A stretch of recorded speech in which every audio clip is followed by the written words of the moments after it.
नमस्कार, hot topic में आपका स्वागत है। मैं हूं अखिलेश शर्मा। उत्तर प्रदेश के विधानसभा चुनाव नजदीक हैं और पश्चिमी उत्तर प्रदेश पर सभी राजनीतिक दलों की नजरें हैं। आज कांग्रेस की महासचिव प्रियंका गांधी वाड्रा अपने ससुराल मुरादाबाद में रैली करती हुई नजर आई, तो वहीं गृह मंत्री अमित शाह ने सहारनपुर में विपक्षी दलों को ललकारा। हमारे सहयोगी सौरभ शुक्ला की ग्राउंड रिपोर्ट।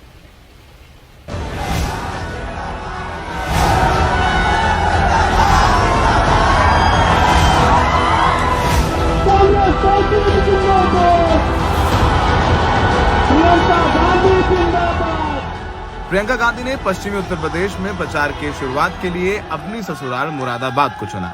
भाषण की शुरुआत ही मुरादाबाद की बहू के तौर पर की। प्रियंका के पति रॉबर्ट वाड्रा मुरादाबाद के रहने वाले हैं। आप सबको मेरे ससुराल में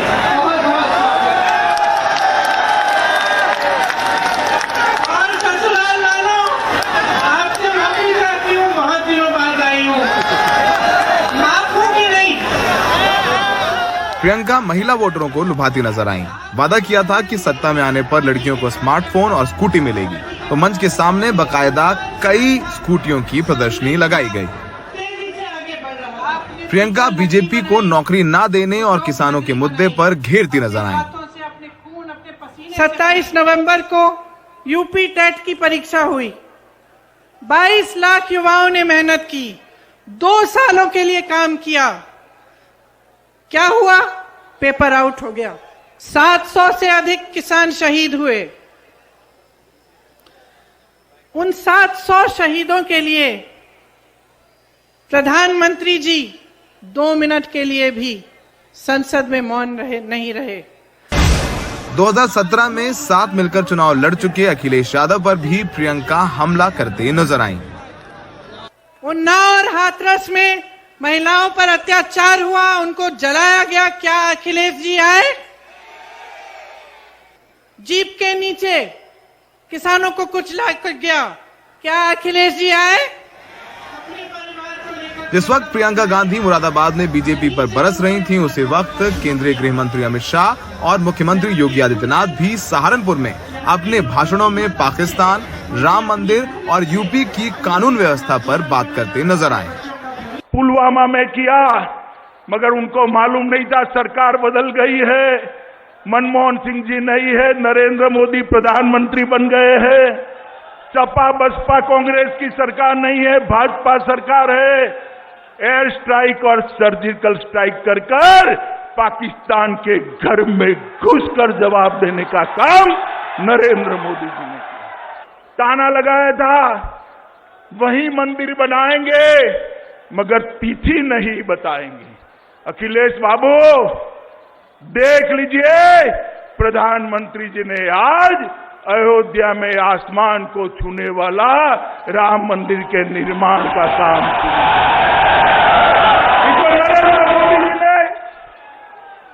2013 में हुए दंगों के बाद 2014 के लोकसभा चुनाव, 2017 के विधानसभा चुनाव और 2019 के लोकसभा चुनाव में बीजेपी ने पश्चिमी उत्तर प्रदेश में क्लीन स्वीप किया था। लेकिन कहा जा रहा है कि किसान आंदोलन ने हिंदू और मुसलमानों के बीच की खाई कम की है। प्रियंका गांधी ने मुरादाबाद में भावनात्मक स्पीच दी, कहा कि वो यहाँ की बहू हैं। क्या ये भावनात्मक स्पीच, ये पर्सनलाइज्ड टच उन्हें यहाँ सीट दिला पाएगा? क्योंकि 2014 में यहाँ पर कांग्रेस हारी थी और 2017 में 6 में से 4 सीटें समाजवादी पार्टी ने जीती थी। फिलहाल अब लोगों को तय कर रहे हुए अखिलेश यादव ने अभी तक अपना चुनाव प्रचार पश्चिमी उत्तर प्रदेश में नहीं शुरू किया है। सहयोगी अशोक माला के साथ मुरादाबाद में सौरभ शुक्ला, एनडीटीवी इंडिया। वहीं उत्तर प्रदेश में विधानसभा चुनाव के मद्देनजर राज्य के उप मुख्यमंत्री केशव प्रसाद मौर्य के उस ट्वीट पर विवाद खड़ा हो गया है, जिसमें उन्होंने कहा है कि काशी और अयोध्या के बाद अब मथुरा में मंदिर निर्माण की तैयारी है। हालांकि जो अधिनियम है, पूजा स्थल अधिनियम 1991, उसके मुताबिक 15 अगस्त 1947 तक जो धर्म स्थानों का स्वरूप था उसे बदला नहीं जा सकता है। और मौर्य के बयान पर अखिलेश यादव और मायावती ने कहा है कि बीजेपी हार के डर से चुनाव में हिंदू मुस्लिम झगड़ा कराना चाहती है। मथुरा में थोड़ा तनाव है, पुलिस फ्लैग मार्च कर रही है। कुछ अतिवादियों ने वहां ईदगाह में भगवान कृष्ण का जलाभिषेक करने की घोषणा की थी। ऐसे तनाव के वक्त केशव मौर्य ने ट्वीट किया कि अयोध्या काशी भव्य मंदिर निर्माण जारी है, मथुरा की तैयारी है। ताकत के सामने झुके हैं, अब लगता है। यूं तो अयोध्या में सीएम योगी आदित्यनाथ ने भी दीपोत्सव में कहा था कि इस बार कार सेवा होगी तो कार सेवकों पे गोली नहीं बल्कि फूल बरसेंगे, लेकिन उन्होंने नाम नहीं लिया था कि ये कार सेवा कहां होगी। आप देखना, अगली कार सेवा जब होगी तब गोली नहीं चलेगी, तब राम भक्तों पर, कृष्ण भक्तों पर पुष्पों की वर्षा होगी। कुछ संगठनों का दावा है कि देश में 3000 से ज्यादा मंदिर मस्जिद बना दिए गए हैं, उन्हें मुक्त कराना है। ऐसी हालत में सांप्रदायिक अराजकता से बचने के लिए संसद ने प्लेसेस ऑफ वर्शिप एक्ट 1991 बनाया, जिसमें कहा गया कि अयोध्या विवाद के अलावा किसी भी धर्मस्थान का जो स्वरूप 15 अगस्त 1947 को था वही रहेगा। इसके सेक्शन 3 में कहा गया, कोई व्यक्ति किसी धर्म के किसी भी तरह के धर्मस्थान को उसी धर्म के किसी दूसरे संप्रदाय के धर्मस्थान या किसी दूसरे धर्म के धर्मस्थान के तौर पे नहीं बदल सकेगा। सेक्शन 6(1) में कहा गया, इसका उल्लंघन करने वालों को 3 साल तक की कैद और जुर्माने की सजा होगी। सेक्शन 6(2) में कहा गया कि इसे न मानने या ऐसा करने की साजिश करने पर भी सजा होगी, भले उसकी साजिश पे अमल ना हुआ हो। समाजवादी पार्टी अध्यक्ष अखिलेश यादव कहते हैं कि हार सामने देखकर बीजेपी ये सब कर रही है। कोई नया मंत्र चलाएं वो चलने वाला नहीं है। ये हार स्वीकार कर लिए हैं, जो लोग हार स्वीकार कर चुके हैं वही ऐसा बयान दे सकते हैं। बीएसपी अध्यक्ष मायावती ने इस पे ट्वीट कर मौर्य पे हमला बोला। उन्होंने लिखा कि केशव मौर्य का चुनाव के नजदीक ये बयान कि अयोध्या व काशी में मंदिर निर्माण जारी है, अब मथुरा की तैयारी है, ये भाजपा की हार की आम धारणा को पुख्ता करता है। इनके इस आखिरी हथकंडे यानी हिंदू मुस्लिम राजनीति से भी जनता सावधान रहे।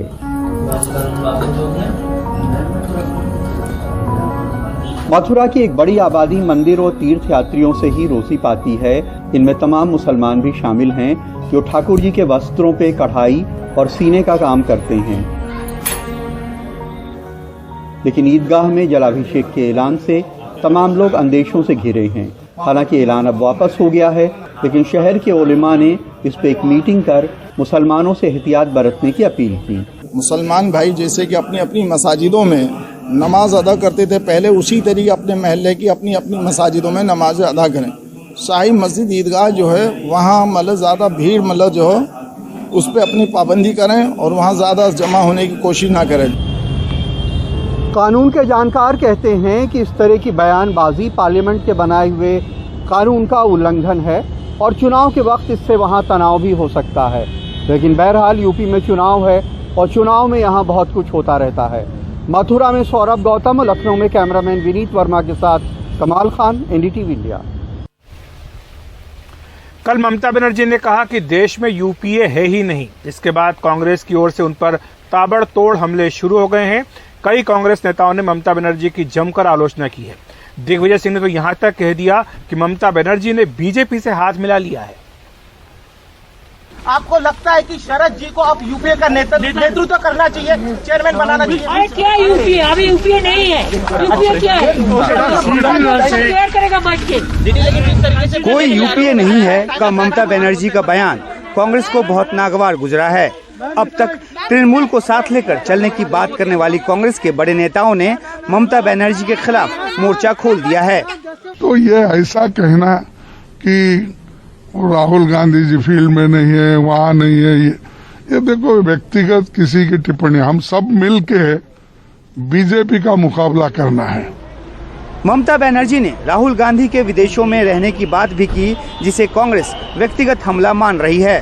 कांग्रेस पहले ममता पर अधीर रंजन चौधरी के हमलों से एक दूरी बनाकर चलती थी। सूत्र बताते हैं कि अब कांग्रेस आलाकमान ने अधीर रंजन चौधरी के भी हाथ खोल दिए हैं। अंकगणित पाठ कीजिए, 20% पॉपुलर वोट कांग्रेस के साथ है और टीएमसी के साथ है 4। इस बीच ममता के सलाहकार प्रशांत किशोर ने ट्वीट कर कांग्रेस नेतृत्व पर बड़ा हमला बोल दिया। कहा, 10 सालों में पार्टी ने 90% चुनाव गंवाया है। इसका नेतृत्व दैवीय नहीं है। विपक्ष का नेतृत्व लोकतांत्रिक तरीके से तय होना चाहिए। कांग्रेस की प्रतिक्रिया इस पर भी आई। हम कंसल्टेंट्स की टिप्पणियों पर टिप्पणी नहीं करते। खास तौर से अगर उनकी कोई अपनी विचारधारा ना हो और वो मोदी जी के भी कंसल्टेंट रहे। ममता बनर्जी के साथ अब तक ममतापूर्ण तरीके से पेश आने वाले कांग्रेस के हाईकमान ने अब ममता बनर्जी के खिलाफ कठोर रवैया अपनाने का पार्टी को निर्देश दे दिया है। तभी पार्टी के कई नेता ममता के खिलाफ बढ़ चढ़कर बयान दे रहे हैं। यूपीए नहीं है इस बयान से जितनी नाराजगी कांग्रेस में है, उससे कहीं ज़्यादा नाराजगी इस बात को लेकर है कि किस तरह से ममता बनर्जी ने विदेश यात्रा का जिक्र कर राहुल गांधी पर व्यक्तिगत हमला करने की कोशिश की। नई दिल्ली से उमाशंकर सिंह, एनडीटीवी इंडिया।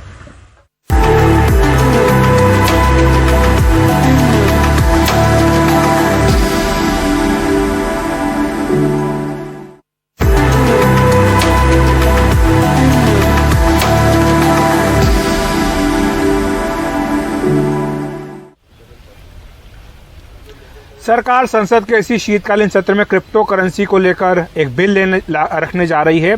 सूत्रों के हवाले से एनडीटीवी को एक्सक्लूसिव जानकारी मिली है कि इस बिल का मसौदा क्या होने जा रहा है। जहां तक हमारी जानकारी है कि क्रिप्टो करेंसी को रेगुलर किया जाएगा, इसको बैन नहीं किया जाएगा, इस पर पाबंदी नहीं लगेगी। क्रिप्टो करेंसी को कानूनी मुद्रा की मान्यता नहीं दी जाएगी, इसको क्रिप्टो करेंसी के बजाय क्रिप्टो एसेट कहा जाएगा। बताया गया कि क्रिप्टो पर सरकार बीच का रास्ता अपना रही है। सिर्फ एक्सचेंज से क्रिप्टो का लेन देन किया जाएगा। क्रिप्टो एसेट के लिए एक्सचेंज के कई स्तर बनाए जाएंगे। क्रिप्टो एक्सचेंज का नियमन सेबी करेगी और आरबीआई की वर्चुअल करेंसी को इस बिल में शामिल नहीं किया गया है। आरबीआई करेंसी से जुड़े किसी मुद्दे को रेगुलेट भी कर सकती है, ये अधिकार आरबीआई को दिया जाएगा। क्रिप्टो एसेट की घोषणा करने के लिए समय सीमा दी जाएगी ताकि इसे कानून और एक्सचेंज के दायरे में लाया जा सके। समय सीमा में जानकारी न देने पर जुर्माने का प्रावधान भी रखा जाएगा। आतंकी गतिविधियों में क्रिप्टो के इस्तेमाल पर पीएमएलए के तहत मामला दर्ज होगा। हमारे सहयोगी हिमांशु शेखर इस बारे में अधिक जानकारी दे रहे हैं। भारत सरकार ने क्रिप्टो करेंसीज को लेकर एक बड़ा फैसला किया है। अब यह तय किया गया है कि भारत में क्रिप्टो करेंसीज पर प्रतिबंध नहीं लगाया जाएगा। इससे पहले ये खबर थी कि संसद के शीत सत्र के दौरान सरकार एक नया बिल ला सकती है जिसमें क्रिप्टो करेंसीज पर प्रतिबंध लगाने का प्रावधान होगा, लेकिन अब सरकार ने अपनी रणनीति बदली है और अब यह तय किया गया है कि क्रिप्टो करेंसीज पर प्रतिबंध नहीं लगाया जाएगा बल्कि उन्हें सख्ती से रेगुलेट किया जाएगा और रेगुलेशन की जो जिम्मेदारी है वो सेबी के पास होगी। भारत सरकार ने यह भी तय किया है कि किसी भी क्रिप्टो करेंसी को लीगल टेंडर भारत में नहीं माना जाएगा और साथ ही इस सत्र में जो नया कानून सरकार लेकर आने की तैयारी कर रही है, जो नया बिल लाने की तैयारी कर रही है, उसमें बहुत सख्त प्रावधान भी हैं कि अगर कोई भी व्यक्ति क्रिप्टो करेंसीज को रेगुलेट करने के लिए जो नए नियम तैयार किए जा रहे हैं उनका उल्लंघन करता है तो उसे 1.5 साल तक की सजा हो सकती है या 5 से 20 करोड़ तक का उस पर पेनल्टी भी लगाया जा सकता है। और किसी भी क्रिप्टो एसेट पर अगर कोई व्यक्ति ट्रेडिंग करना चाहता है तो उसकी ट्रेडिंग सिर्फ एक्सचेंज पर ही अलाउ की जाएगी। दिल्ली से सुनील प्रभु के साथ Himanshu Shekhar, NDTV India. NDTV को डिजिटल रूप से चलाने वाली कंपनी एनडीटीवी कन्वर्जेंस ने दुनिया के सबसे बड़े कंटेंट डिस्कवरी प्लेटफॉर्म तबूला के साथ एक ऐतिहासिक एडवर्टाइजिंग डील की है। ये डील 10 वर्षों के लिए है। इससे एनडीटीवी कन्वर्जेंस को 750 करोड़ रुपए का राजस्व मिल सकता है, जो कंपनी को सौंपे गए लक्ष्यों को पूरा करने पर निर्भर करता है। ये डील एशिया प्रशांत महासागर क्षेत्र के लिए अब तक के सबसे बड़े विज्ञापन सौदों में से एक है। हम अपने वफादार ऑनलाइन दर्शकों को उनकी खबर पर भरोसा करने के लिए इसके लिए धन्यवाद देना चाहते हैं।